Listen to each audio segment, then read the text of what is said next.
en realidad la filosofía, en mi punto es, de cualquier persona, del sentido. ¿Por qué hacemos las cosas? ¿Qué perseguimos, no? ¿Está justificado este anhelo, esta expectativa, esta esperanza que tenemos? Esta es una de las claves que se viven en Evangelion, y también los que lo vemos, en un tono más bien desesperado, ¿no? Finalmente, la clave religiosa, ¿no? Es la opción más obvia desde el título del anime, ¿no? Pero nuevamente no se trata en Evangelion solo de lo que sugiere esta imagen, que es la simbología religiosa, ¿no? Babilonia, la cábala judía, o los símbolos cristianos, o los nombres de proyectos y de lugares, ¿no? Me parece a mí, creo que no estoy estirando mucho la figura, que se plantean más bien cuestiones de lo que se llama un poco más técnicamente fenomenología de la religión. ¿A qué me refiero con eso? A que se formulan preguntas de esta experiencia, ya depende de cada uno, de inquietud, de decepción o de anhelo frente a un alguien o a un algo más que humano. Entonces no es solamente una cuestión de cuál es el sentido, por qué hago, sino siempre es en confrontación con la posibilidad de que haya un alguien más o que no lo haya, ¿no? Lo que repite Endo más, ¿no? Bueno, la película no tanto, es un poquito más religioso, ¿no? Eso va contra la voluntad de Dios, dice en un par de escenas de Rebuild of Evangelion, ¿no? Pero antes, no. Ahora, me parece, repito lo que decía hace un momento, creo que no hay que olvidar que Evangelion no es ni pretende ser un tratado sistemático de nada, ¿no?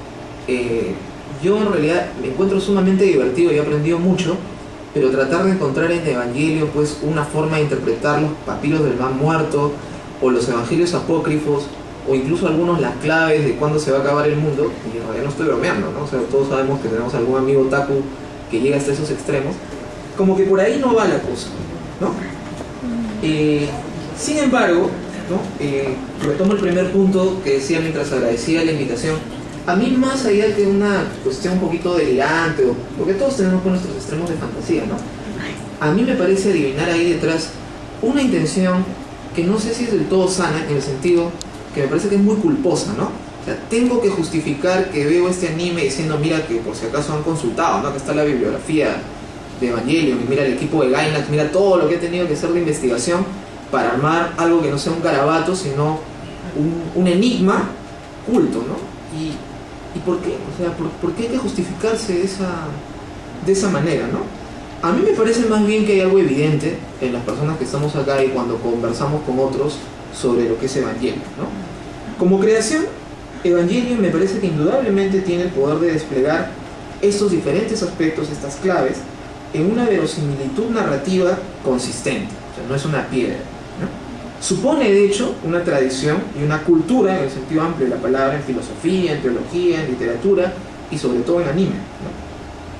Aceptada para construir lo que, si me permiten introducir el término, sobre verosimilitud de lo que se hace, de la que nos hacemos cómplices los otakus, ¿no? ¿A qué me refiero con esto? Que hay, pues, en el anime, por ejemplo, en el género del robot gigante, hay unas claves de verosimilitud. Cuando las explicitas, ¿no? O destruyes la historia, o tienes el reto de construir algo que se sostenga como una historia a partir de la historia. Entonces, a mí lo que me parece sumamente interesante es que no simplemente han renovado el género, ¿no? Entre paréntesis, eso es un poquito lo que dice la justificación de Hideaki Anno que he leído de lanzar Rebuild of Evangelion, es el anime está gastado, se está repitiendo, entonces hay que relanzar Evangelion para enseñar los nuevos caminos. Bueno, esa es su posición, ¿no? Pero a mí me parece que, me permito sugerir, que va por otro lado, ¿no? Me parece que ese segundo nivel de verosimilitud se refiere precisamente a que Evangelion atraviesa o está atravesado por el fracaso desde el comienzo, ¿no? El fracaso de los personajes, el fracaso de sus proyectos, el fracaso o el ser desmentidos de sus intenciones y sus expectativas, ¿no? Claro, esto tendría que justificarlo un poquito mejor en las últimas dos películas, porque la verdad yo no veo un Shinji tan apocado como en la serie de televisión, ¿no? Acá tiene un poquito más de presencia, se lanza, le grita más rápido a su papá, ¿no? Incluso me ha sorprendido mucho ver a Rey invitando a la gente a almorzar, sonriendo, vergonzoso. Saludando a la gente del colegio, o sea, como que no... Pero creo que es respetar también el producto, ¿no? Sin embargo, para mi punto, creo que la noción de fracaso que atraviesa, me parece, todos los niveles de la historia, ¿no? porque al final, perdón para los que no han visto el final, ¿no? Al final Gendo fracasa. O sea, lo que intentaron evitar sucede, pero la forma como querían que suceda, fracasa también, ¿no? Entonces, ahí me parece una clave de fracaso, que es donde está la obvia referencia que todo el mundo ha hecho con la idea de Lobo, incluso en Nerf o el título de la serie, esta referencia nihilista a Nietzsche, lo que fuera, ¿no? Ya fue la religión. Creo que Evangelion va más allá de esa pluralidad. De hecho, Nietzsche no quería decir eso con su frase de Dios ha muerto, pero sí hay algo ahí sumamente fuerte y cierto, ¿no? Ya no nos convencen ciertos discursos que Nietzsche, para volver a citarlo, llama de justificación moral del mundo, ¿no? Pues es un anime donde curiosamente se explicitan las claves del anime para mostrarnos que todas desaparecen y caen, ¿no? Porque desde cierto punto de vista esto ya ha sido planteado por otros animes también sumamente interesantes como Gundam o Yamato, ¿no? Cuando yo era niño, algunas personas veo Semana Espacial acá en el Perú, ¿no? Es interesantísimo, todo un drama político, y nunca leí nada del periódico sobre eso, ¿no? Como era una serie para niños, nadie se le ocurrió verla, nadie que fuera mayor de edad. Entonces, contenido y forma, hasta donde sea aplicable, hasta donde sean aplicables estos conceptos, me parece a mí que indudablemente logran crear una audiencia y cautivarla. Este poder hace posible que Evangelion recree sus elementos, ¿no? Y logra crear entonces una historia que, lejos de declinar a pesar de esta clave de fracaso, se revitaliza. Entonces, esto me parece sumamente importante, porque el público, por ejemplo, público antiguo como yo, encuentra a Ramiel, el octaédrico quinto ángel, y uno recuerda, pues, como un monstruo que es un octaedro, ¿no? Otro que era monstruo, ¿no? Otro que era un virus de computadora. Hace años, o sea, cuando yo tenía un poquito más de la edad de ustedes, eso era sorprendente. Pero ¿cómo una historia puede ser vital cuando se mantiene el octaedro, pero con las posibilidades de la animación hoy día, y logra, me parece a mí, en muchos jóvenes que han visto ahora la serie por primera vez, logra mantener esa fuerza convincente y generar una experiencia que nos puede permitir comunicarnos, intercambiar? Y algo que voy a señalar más adelante, no porque nos obliguen, no porque queramos ser más cultos, porque queramos justificarnos o porque Evangelion tiene la clave de nuestras vidas, no es eso, sino porque queremos y porque no solo nos interesa, sino que la pasamos bien discutiendo sobre ese tema, ¿no? Ahora bien, entonces a mí me parece que no solamente con Ramiel, sino también con toda una serie de preguntas, Evangelion plantea una serie de cuestiones que, como digo, nos animan a reunirnos ahora. Preguntarnos con palabras y acciones siempre rescata, ¿no?, nuestra capacidad de sentir placer, temor, compasión o emoción al preguntarnos, ¿no?, si estamos ahí en la clave de Evangelion, ¿no?, por el sentido de la muerte, la pérdida de alguien que queremos, la esperanza, el mundo, etc. Pero resulta que también a veces nos preguntamos esas cosas y las compartimos con otros, o se trata de que mi zapato usado pues ya me hace sentir el relieve de la vereda y no tengo plata cuando veo pues todas las vitrinas o todas las propagandas y la gente que se compra estos objetos, ¿no? Entonces, la capacidad de preguntarnos, a mí me parece que ahí es donde acogemos las historias que por alguna razón, que no pretendo explicar, ¿no?, es muy pretencioso, nos cautivan. Otro aspecto que a mí me parece sorprendente de Evangelion es la capacidad de generar estas preguntas en los diferentes lugares donde ha tenido éxito. No estamos en Japón, ¿cierto? Estamos acá en Perú, por más que estamos en el Centro Cultural Peruano Japonés, y a nosotros, ¿no?, que comemos papa a la huancaína, que vivimos acá, nos impresiona.